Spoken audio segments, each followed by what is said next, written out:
Okay, here we got a Walthers, I think it's called the Mainline series. It's GP9. Got it all apart and cleaned. Now I want to put it together and show you how to go from that pile to being totally reassembled. Alright, now I have already taken the frame. I sprayed the brown color that I'm using on the entire series of these locomotives. I have painted the ends of the wheel sets with graphite. Then I have polished the wheels. I have already put them in gauge. I'm going to be coating those with Oxguard so that they stay nice and clean like they are now for years to come. First, looking at this pile of parts, what do we got to do? Well, we got to pick teams. Remember, that's how we sort this out. We're going to pick teams. So, each team is getting a gear tower. Each gear tower, and those gear towers will be our team captains.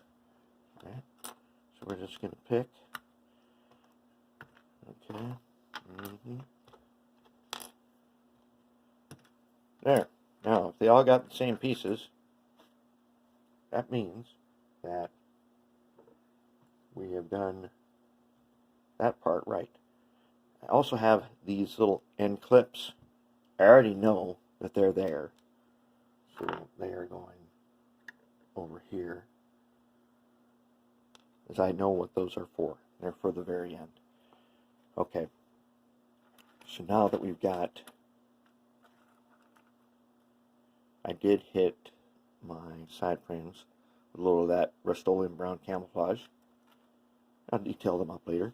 Okay, now this pile. This is the pile that you're all worried about, right? You see that and you're like, oh no, how am I going to figure out what goes where? Well, we're going to pick teams. Just going to pick teams. Okay, wipers. The worm gears, we're set aside. We know there's two, and we know that each one of them has two bronze bearings, because we don't do those till later. So now we got this pile. All right. I see two idlers. 1, 2. All right. I see two small gears. Okay. The rest of these are the same. So let's go. 1, 2. 1, 2. 1, 2. There we are. Sorted out. Sorted out. Sweet. Okay, so now we know we got everything. Now, when you took this apart, hopefully you took a picture of what it looks like in here. And we'll be setting the gears in there. And if you got your picture, you should have no problem getting the gears in there. But we'll figure them out, and then we'll be good to go. We're gonna do some lubing, and let's see. Do we want to lube next? Do we want to do gear towers next? Or maybe we do wheel sets and get them out of the way. Let's think about it for a second. Let's take care of the wipers and the wheels. Okay. So, taking a wire brush on my moto tool here. I've already done this, but I'm going to just show you what I did. I took it and I went ahead and I polished these things so that they are extremely clean. Now, because I used my fingers and I touched them, any fingerprint I leave behind is going to tarnish right away. So I'm going to take some 91% on my microfiber shop towel, and I'm going to wipe off any fingerprints I've left.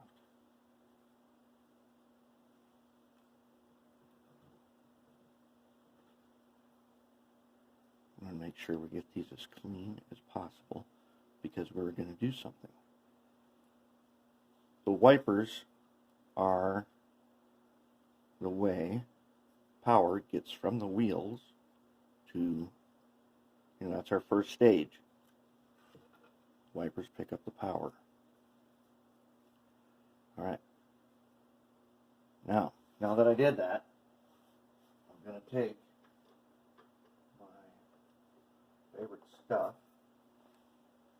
One of my favorite things, ox guard.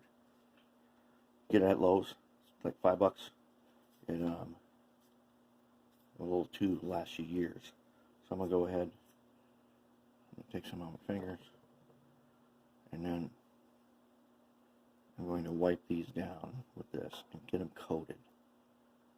I'm not gonna really worry about this. The solder point, I'll clean that off just before I solder to it.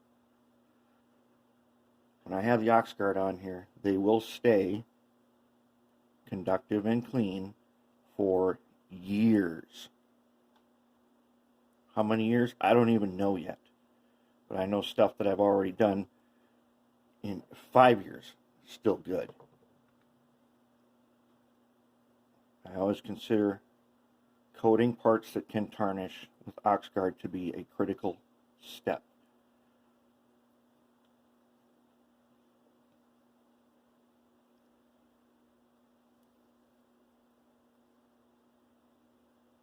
Okay, now, the other thing I want to do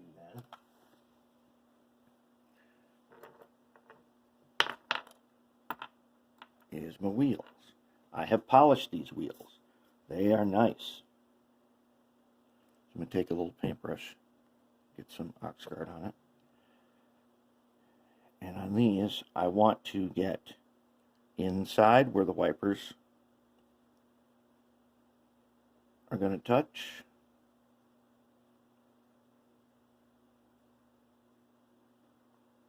And then I want to get the part basically called the tire. And I want to get that coated. Ox guard will stay greasy for several weeks before turning to a dry film.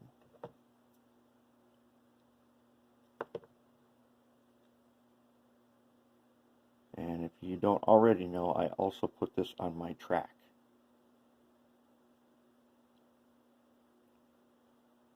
And that means that even brass track does not need to be cleaned for years once you've coated it.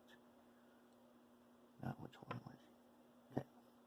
Okay. Okay, I'll go ahead and I'll do the rest of these. Yeah, but that is a key step. And it gives us excellent pickup.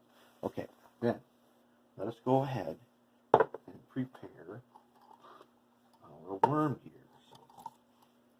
So, the first thing we need to do is we are going to use the Marvel Lubricating Oil, which is Marvel Air Tool Oil. So when you go to the store looking for it, you will not find this metal can. If you have these metal cans, save them. They're refillable, and they're kind of collectible.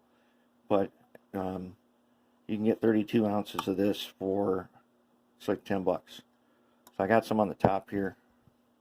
Just going to put a dot on my screwdriver. I'm going to go ahead and put that dot on the shaft here and here. Then I'm going to take the phosphor bronze bearing like that. Now, I was surprised they did not find a little tiny thrust washer in here. But they do have what looks kind of like a washer molded onto them, so that may be why it doesn't have them. Just like that. I don't want it on the worm gear, but I want it inside the bearing. And it is a corrosion inhibitor. It's a protector. That makes for an excellent worm gear. And then, now let's go ahead and do the other one.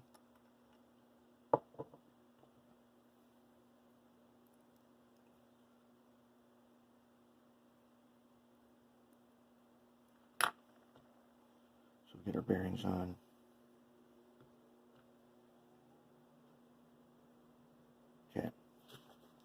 Okay, that is the first step in this. Very important. Then what I want to do is I want to lube the gear. For that, I'm using the Mag 1 high temp disc brake wheel bearing grease. It's like $10 for a can, which will last you decades. It is red lithium. If you saw that video of the SD45 that I did, where I took it apart after 30 years of storage, it was still in excellent condition. This stuff does not spread. What I found when I opened this locomotive was some sort of a silicone lube, and it was everywhere. It had spread everywhere. That's how much I want on there. Just one side, just like that. That's all I need. Set that off to the side.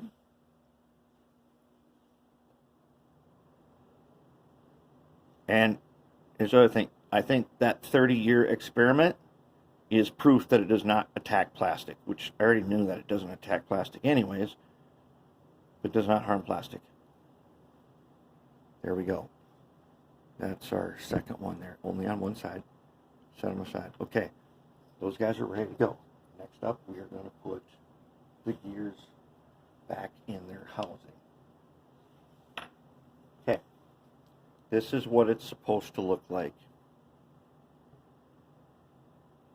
when it's all lubed and all the gears are in the right place. Look, the three go 3 in a row, the little one goes in between, and the big one goes with the, see the little spacer on it? If you can see that. That goes down. Alright, when they're properly lubed, they should look like this. Very clean. There's barely any grease in there, isn't there? That's the good stuff. That's a perfect lube job right there. That will stay there. It will not spread throughout your locomotive. It does not travel. So, how do we do that? Well, we're going to go ahead. I'm going to take this one right here. And we're going to, first, we're going to put a dot into the end of the hole. Just like that. Put them on his post. That's all we need.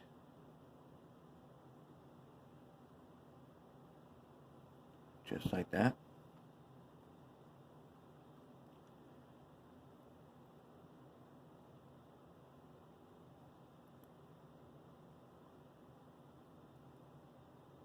Oh, just a little bit more.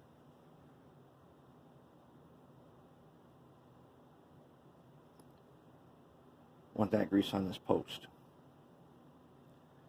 Okay, good. Take the little one. Same thing, a little dot in the end. I want you to take careful note of these gears.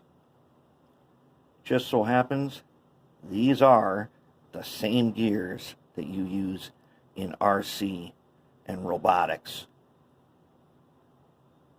Same gears. As I've said many times, gears are not special. They are made by a cutting set. Those sets come in certain sizes. So gears are of a certain standard size.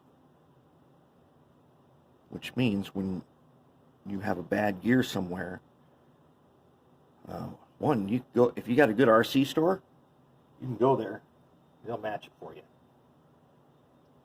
Okay, now how are we going to lube this? Normally when I'm putting together bigger ones, I'll lube them one at a time, put them on. But on these, we don't have to do that. We're going to wipe across the bottom here. And not a whole lot. Wipe a little glob in there. And then we will just go ahead and start running it around. It will spread by itself the way it's supposed to.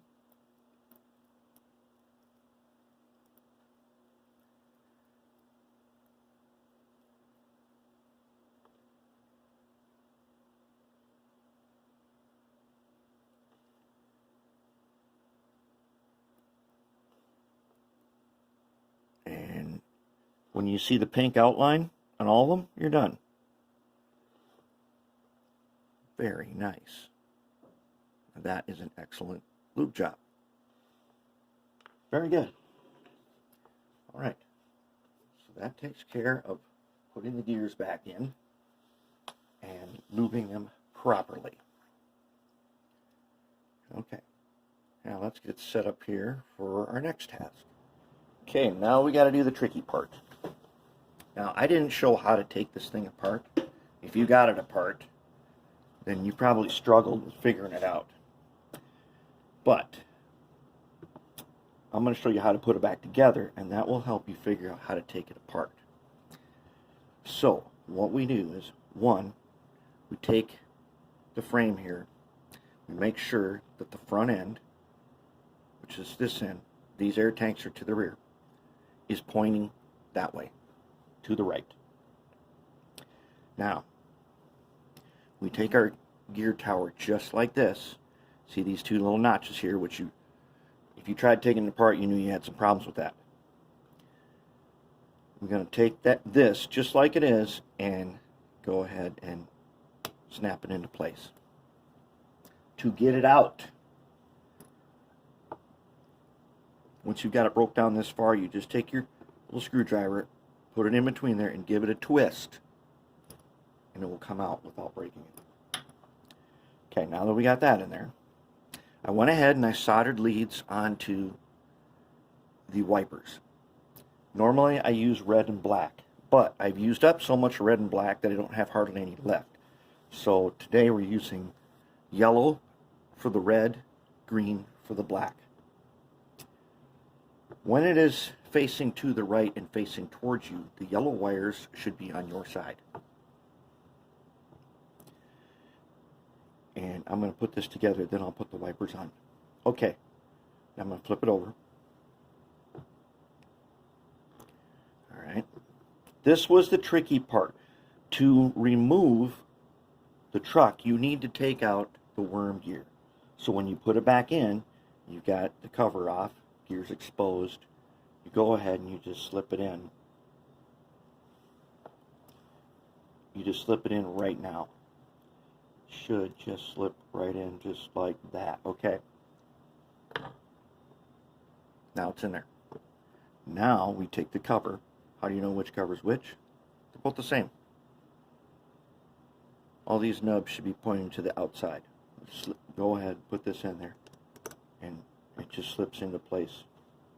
Alright, then the top cover, that little bracket, we can go ahead and snap that on.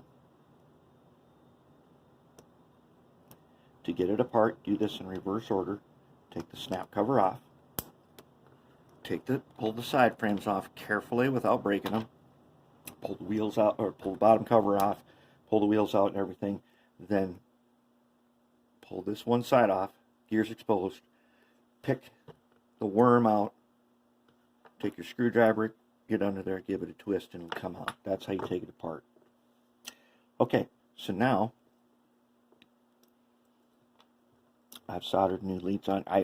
I found that the wires that were in here were, I don't know, they were like blue and black, and they were crisscrossing over. I did not like the way that looked.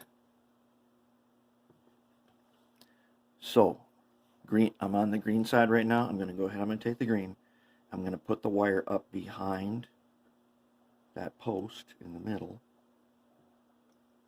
And then I'm going to just press this. This wiper is actually a nice setup because it's got these nubs to hold it there. Unlike some locomotives where there's a little plastic clip, tends to break off. This one's got a nice little thing there. There was a huge bead of solder on here to begin with. There's enough space so that I didn't have to clean that off, and I just left it. Okay, there's my wiper. Over the other side. Going up behind. Just going to set it down on there. Just like that. Okay, now I'm good to go. What do I need to do? Turn it over like this. Make sure those wipers stay on their little posts. I'm going to install the wheels. Wheels are insulated on both sides, so we don't need to worry about that. Now, let's go ahead and lube the wheels. Take the mag one, get a little dot,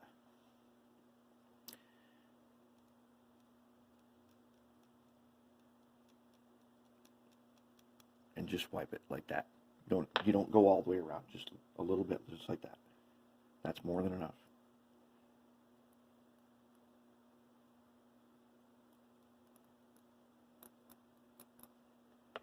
Okay.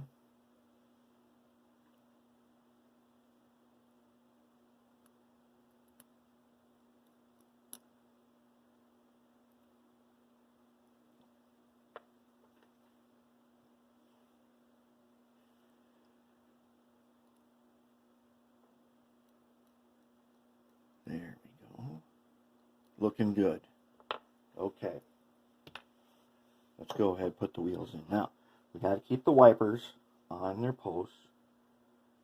And they kind of like to slip off.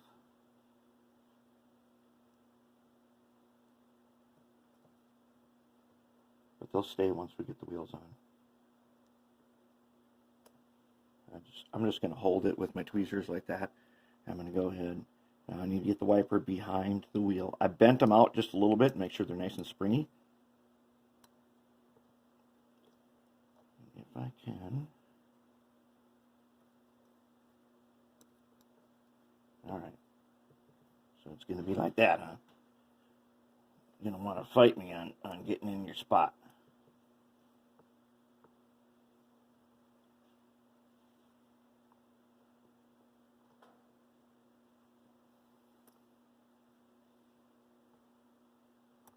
Yeah, you're going to have to do a little bit of wrestling.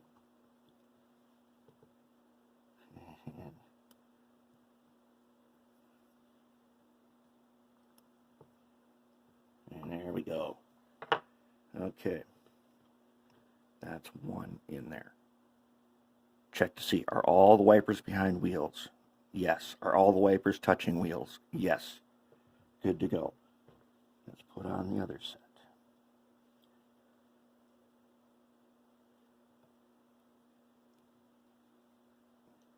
Okay. Oh! I did that. I moved it, and the wires dragged it. All right, let's see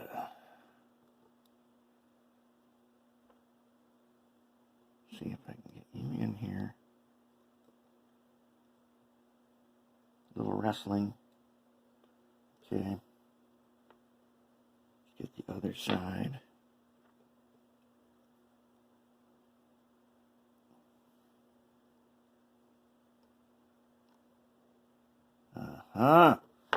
In.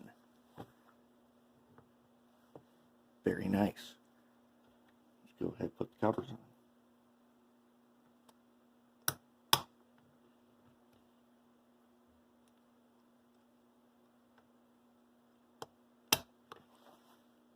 We made it. Are all of our wires still where they're supposed to be? Yes, they are. Does the things turn back and forth? Yep. Wipers in place. Check. Good to go. That is the hardest part of this whole thing, is figuring out how to mount the trucks. Well, the hardest part is how to get them off. Take everything apart, then remove the cover. Take out the worm before you try to take it off. Do not try to fight the worm gear being in here and trying to get this out. You will break these two tabs, and you do not want that. So we're looking really, really good. Okay, let's start getting ready to do some wiring and do the motor. Motor orientation. Oh yeah, we forgot to talk about that. And the other thing, when you're taking this apart, you need to pry these off first.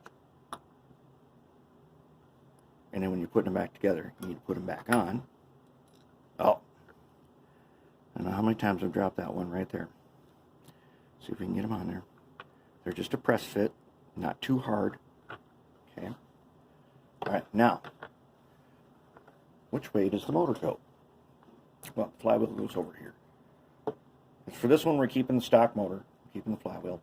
All right, but which way does it go? It looks the same. Now, I have marked one side. I'll show you. First, I'm going to take one of these dog bone drive shafts, and I'm going to put it in here. I should be able to do this with my finger. All right, I'm going to take this, and I'm going to rotate it towards me. If I'm rotating it towards me, back one towards me. Okay, I can feel it starting to go this way when I do that. Most of the time, you will find that pulling it towards you will make it go right. That means when the arrow on the power pack is set pointing to the right and the front end is pointing to the right, we give it power, it should move to the right. When the locomotive is like this, the red wire is on this side, the black wire is on that side. In our case, we're using the yellow is the red, the green is the black. So the yellows are towards me. I like that wire to be on top of the motor. So I took a couple of leads from my power pack under the bench here, clipped them on, and then I turned the arrow to the right and I give a little power.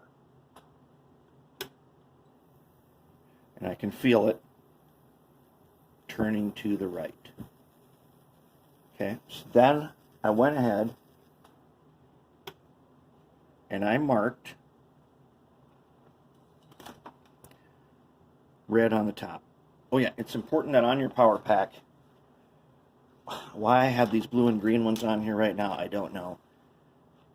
I took the old red and black ones and used them for something else, and I just had to quick make this up. But I have, this is my red one, and this is my black one. I have these set on the power pack to properly send power so that locomotives move to the right when it's set to the right. So that's how I know that I'm doing the right thing. I marked the top with a Sharpie. That's going to be the top. The yellow wires are going to ultimately end up on the top one. The blue and the green ones will ultimately end up at the bottom one. So that is your motor orientation. And I tested this motor. Well, you want to see a test? Should we test it? Why not? Show you a test. Okay. Let's get you over here. Okay. So there's my tester. As you can see, I take the motor, grab these two leads. Now on the top, I've got 14.25 volts. So I'm going to go ahead and I'm going to connect, I'm going to connect the black lead and the red one. Okay, and it's working, it's spinning the right way. Now watch this number here. Right now it is drawing 0.038 amps. Very little draw. So if I stop it, it's going to peak. I saw an 8. So this thing stalls and draws basically no more than 0.8 amps. Well under our 1 amp kind of benchmark for putting in a decoder. Alright, so that is good to go on that. So let's get on with doing some wiring. Okay, now things are going to get tricky. What I've done is I've taken a piece of copper clad PC board and I've cut it down like this, and I've cut a little strip through that. This gives me 2 places to solder to, just like wires, except I can glue them down in places and then solder to them. There's nothing I love more than really clean wiring. So let's take a look at our problem. So I glued one pad on top of the bracket so I could unsolder it and take it off without removing it, without ripping it off. Even though to glue it, I used goop, so I can take it off. Goop is a rubbery glue. It'll stay as long as I want it to stay, and when I want to take it off, it'll come off. Did the same thing on the front. I made sure that the wires were out of the way to give me maximum turning radius. And I don't want these wires to get in the way of the drive shaft. Now, essentially what we're going to do is we're going to take wires from here and here and meet them on a PC board up here. Then we're going to solder to the motor and bring those two wires to their correct sides on the PC board. That'll give us all the power that we need. Here's the problem. This GP9 comes with this weight setup. Now the wire I took out of here was this stuff. I don't really care for this wire, but I'll tell you why they used it. Super thin. It's thinner than what I'm using. I'm using 32. That's even smaller than that. PC board, the way they had it was basically they ran the wires from the trucks and then to a light bulb. They twisted them all together and then just soldered them onto this motor. And so there was just kind of a little hairy wiring mess in there. And here's our problem. I want the wires on the top. Ultimately, I want to put a decoder in here. That's going to be its own problem. But I'm going to set it up so that I can do that easily, because there's room right here. I could fit a decoder in here, or I could make a spot up here. Now, if I put this weight on, this weight is a little tricky because it has very tight tolerance. I can't seat it all the way with my PC board under there. That means I'm going to short it. So, I am going to mill that. I'm going to take my blue Sharpie and I'm going to mark where I'm going to mill from here over to here. I'm going to mill that far, and I'm going to cut it back. Yeah, it's going to reduce the weight, cost just a little bit of tractive effort, but that's what we got to do. So I'm going to mill that out. Now, here's the other problem. This piece right here, the way they did it is they went up and over and down through the sides. This one here's got plenty of room on each side to get stuff in. But this thing, you can't go around the side with that. I don't like that. I don't really want to go up and over. So I'm not even sure what the best way to do this would be. I thought about just notching so I could run the wires around the side. But here's the thing. I want this, when I'm done, to be able to remove this without having to monkey around with a bunch of wires. I want to be able to take this off again. So we need to make clearance for our board on top. And if you haven't used PC board for wiring before, I suggest you buy yourself a PC board. You can cut them out. You can use your cutoff wheel on your Dremel tool to cut these little strips here. And they make wiring so much easier.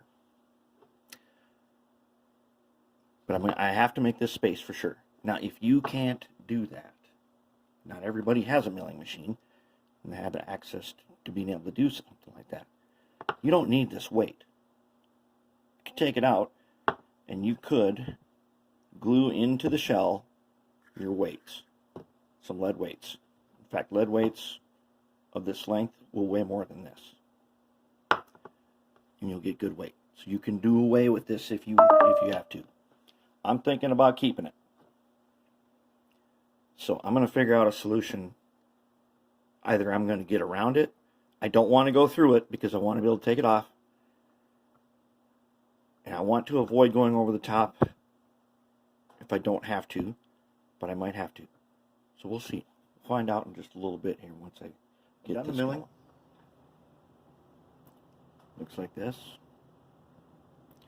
Fits on just right. I also put in, as you can see, glued in my PC board. And I've gone ahead. This is how I connect up the wires.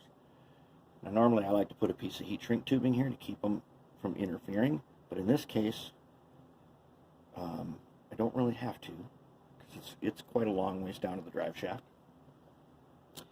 got them soldered onto the PC board. Then I went ahead and took some scrap red and black, just so it makes it easy in the future.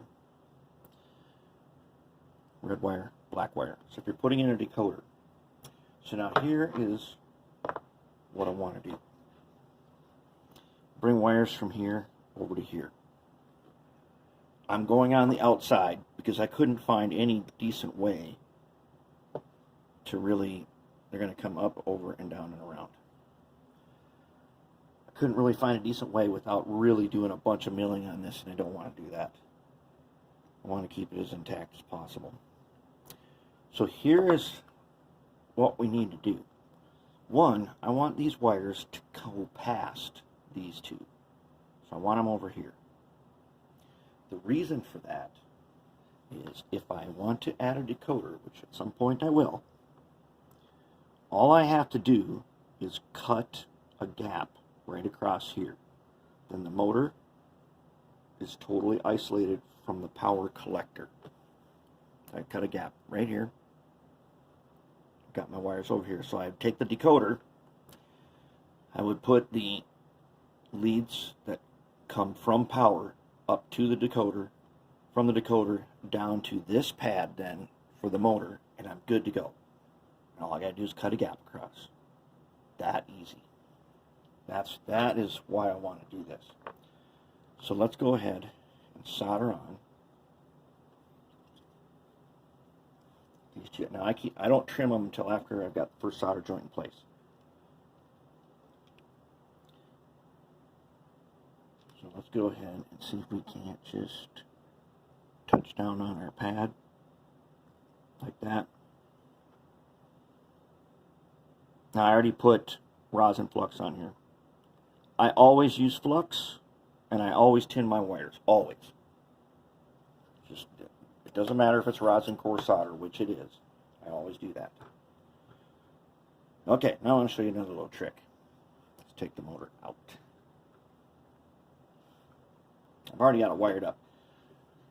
Motor's got a magnet in it. Take one of these bolts. See how it connects to the motor and keeps it steady? That's so that I can solder it without it wobbling around. That's one of the many uses for having a bunch of these on your workbench. Okay, I'm going to go ahead, I'm going to put in the drive shafts now.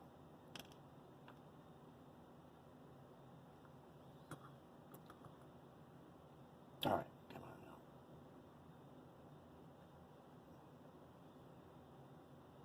Because now is a good time.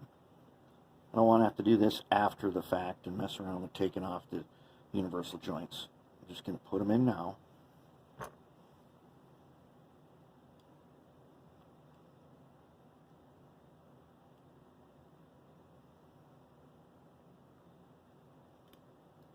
If I can. Don't want to do a bunch of wrestling. Okay, I think I got it. Yep. There we go. Motor seated. Looks that way. There it is. Okay, drive chassis in. Now, let's go ahead. Well, let's put this on so we know where we're going.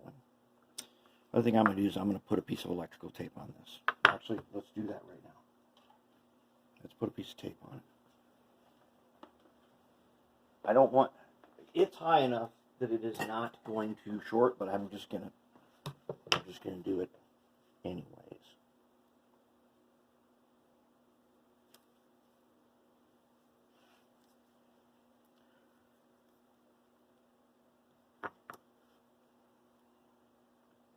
Let's trim this.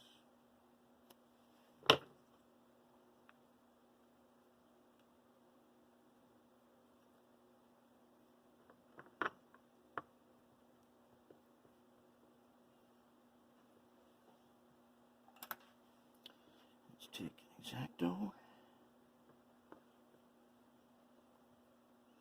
with the back of the blade, get it seated in the corner, nice, and cut it off.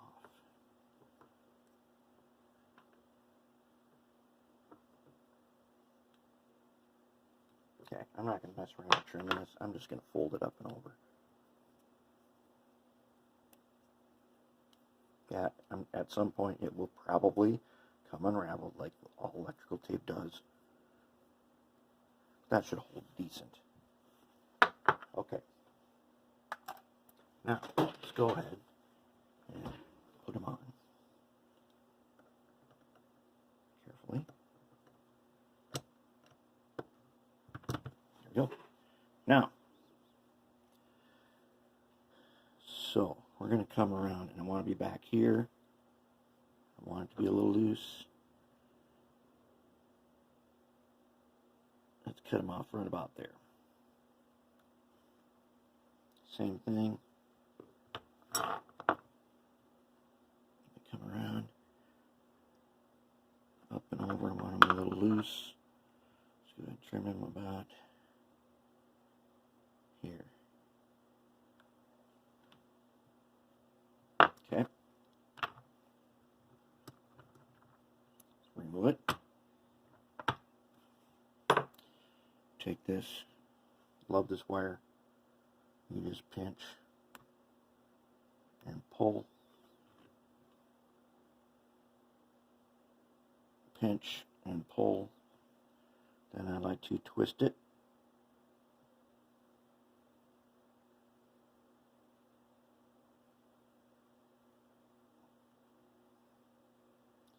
I like to have a nice twisted end. Okay. Take a little bit of this, which is the rosin paste.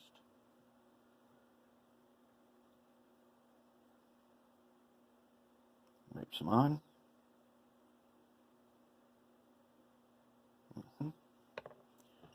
Then just tin it.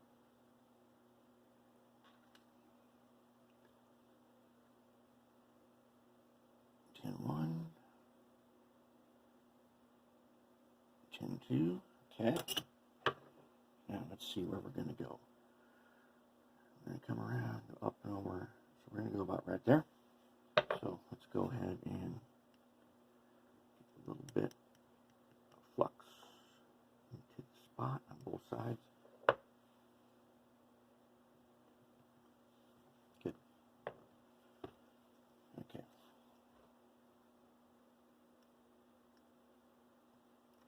Okay.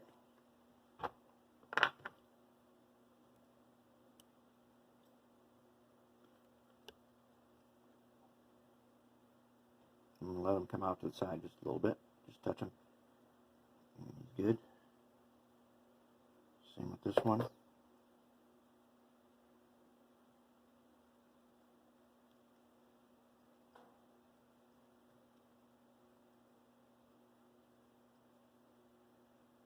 Good to go. Very nice. Let's wipe off that excess. The excess flux now with our shop towel and a little bit of acetone. Glue is not quite set up on this yet. Let's go ahead and clean them up. Clean up these guys. You don't have to with rosin flux, but I think it makes it look neater. Okay, now, does the weight fit? Let's find out. And sure enough, I was wrong. We are going to trim this because it was already uncurling. So let's just trim it. Let's just trim it like this.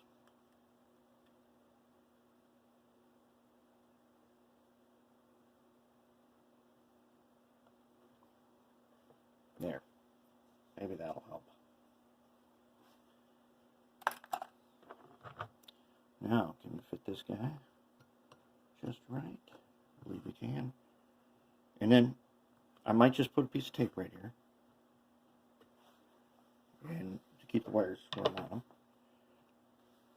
But, more importantly, let's try it. Did we do everything right? Well, let's find out.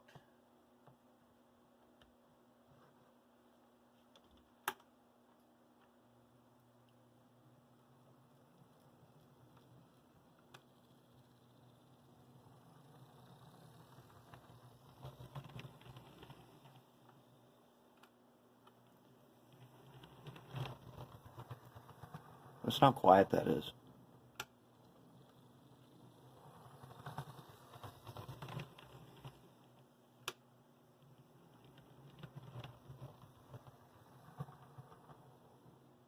Oh, that's nice. Is that not nice? That's what we like to hear.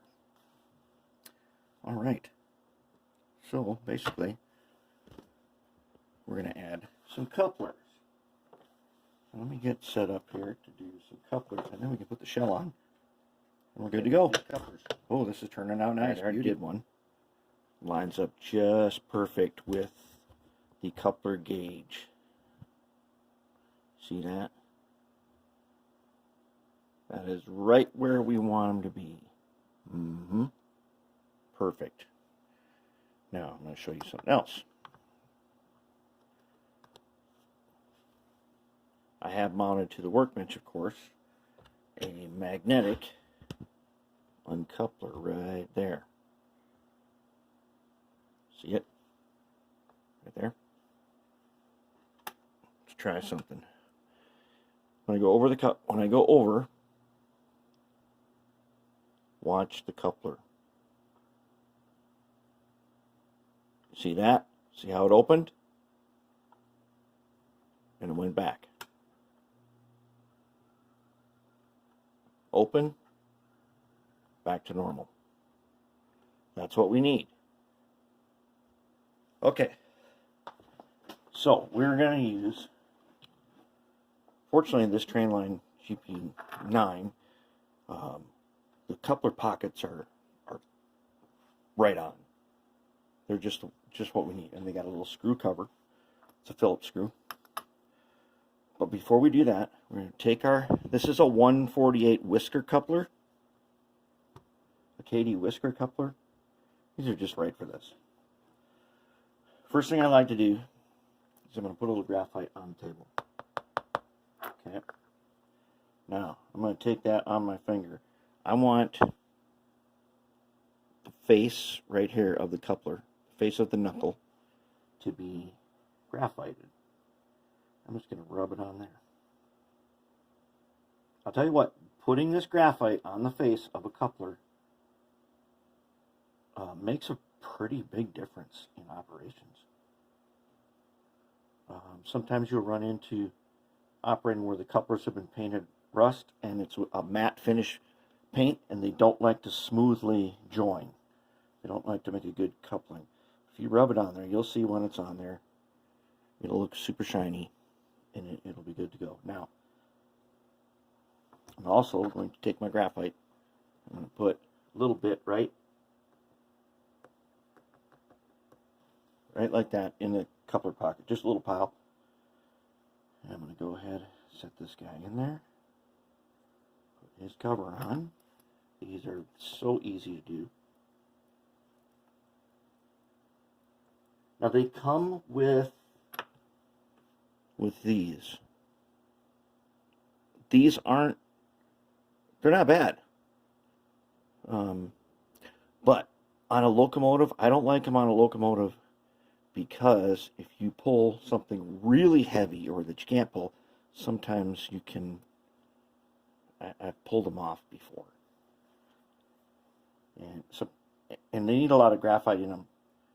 You need to graphite this whole thing to make them really good. They're decent for freight cars. They're not bad at all. I have a little parts box that's got a bunch of them in it. But now let's see. Did we? Oh, we forgot to do something. Okay, the trip pin. Don't cut these off. They're meant for magnetic uncoupling. I like magnetic uncoupling, but they have to be carefully bent just up a little bit. That's just part of working with KDs. So I'm going to give it a little squeeze carefully with the needle nose so it's bent up just a little bit. Because on the coupler gauge, there's a little foot at the bottom. It's got to clear. Okay, let's try it. See if we got the graphite. Helps. Just run it back and forth a few times. Get the graphite worked in. Okay, it's open. closed. Ooh, you see that? See that nice snap? That's what I'd like to see. Snap.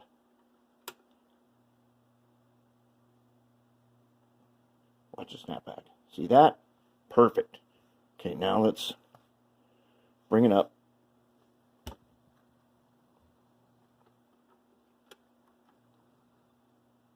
Let's stop it right there. Okay, let's zoom in.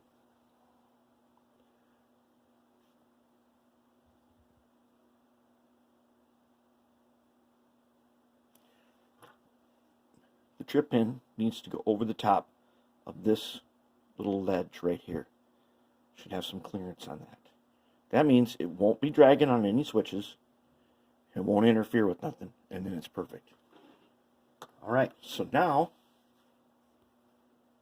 I'd say we can wrap this up and put the shell on. Let's go ahead. The shell should fit down. Oh, I did put a little piece of tape right here, just to hold them wires together. The shell should just snap into place like that. Now we are ready to the fully operational Walthers Trainline. I think it's called Trainline. Anyways, it's the cheap one, but it looks and sounds great.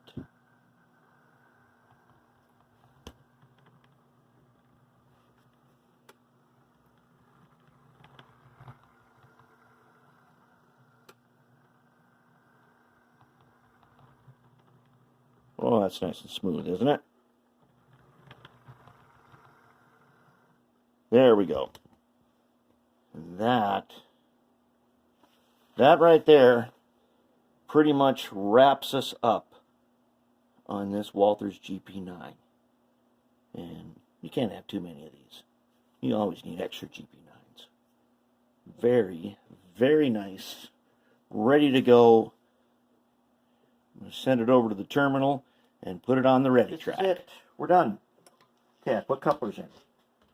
I want to point something out to you about couplers. Let's zoom in a little bit. I used Katie 148 whisker couplers. They just drop right in. And I put some powdered graphite in them. So now,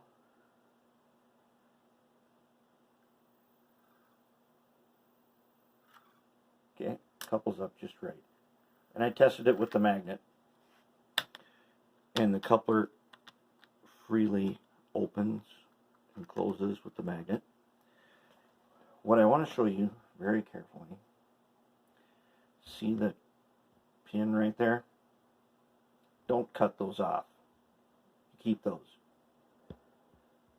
When it's done right, there is a tiny little shelf right there. Okay, the pin should go over, oops, should go over the top of that shelf. Okay, see how the pin is just over the top? So you got to take a pliers and bend it just a little bit.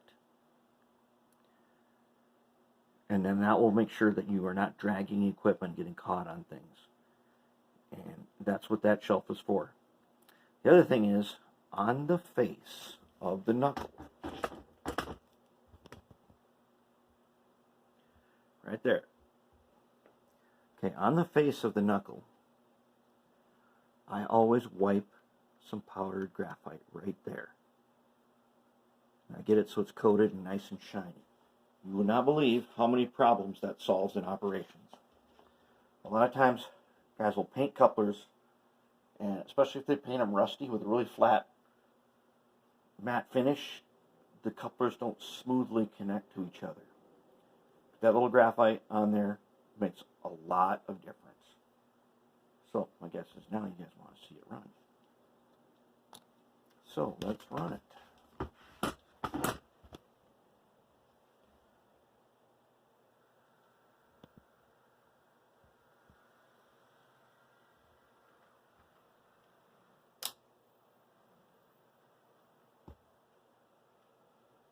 Whoa! Oh! That was not good. I think we got a little short. We let some smoke out.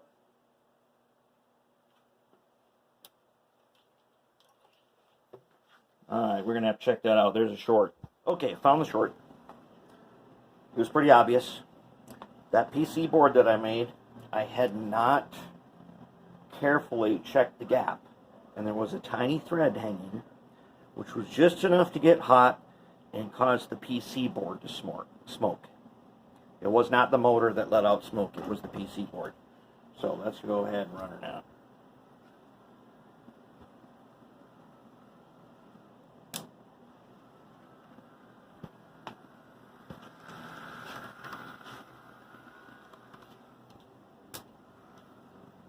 Oh, it's running nice and smooth. Very nice. Calling it. That's a good job.